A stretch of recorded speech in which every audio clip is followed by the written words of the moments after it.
Jeg lige end kom der stadig propper i ørerne, der lader mig folk snakke om, men jeg kan ikke høre det. Jeg er lige kommet, men jeg har allerede hjemme ved, for lige meget hvor meget jeg prøver, så kan jeg ikke glemme hende.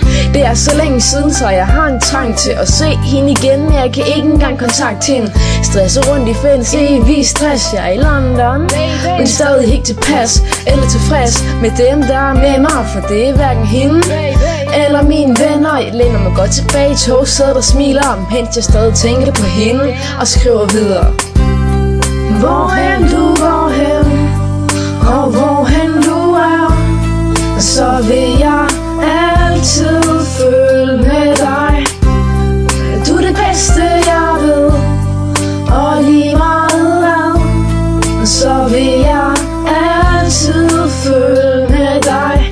Jeg har masser at lave, men alligevel er jeg kedelig. Jeg vil bare gerne være alene og bare sidde lidt. Jeg ved ikke om hun savner mig eller tænker, men jeg ved bare at hun har det som andre ikke har. Forsvinder i min egen verden for en kort stund. Vil ønske at jeg bare var ved hende året rundt, men sådan hænger det ikke sammen, i hvert fald ikke nu. For vi bor hverken tæt på hinanden eller sammen endnu.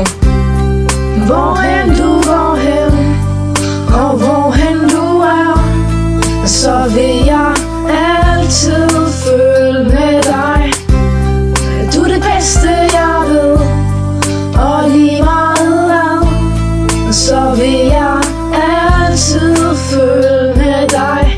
Jeg savner dig, tænker på det som en kliché. Tingen til os har det ser ud til at blive ved. Det er lidt trist, men jeg håber snart vi ses igen. For selvom vi er sammen, så er du også min bedste ven. Jeg føler vi kan alle sammen fra A til Z. Vi kan smadre hinanden og bagefter lægge tæt. Du er så smuk og dejlig, jeg er helt igennem fejlfri. Jeg holder om dig nu for evigt og slipper dig aldrig. Hvorhen du går hen, og hvorhen du er, så vil jeg altid følge med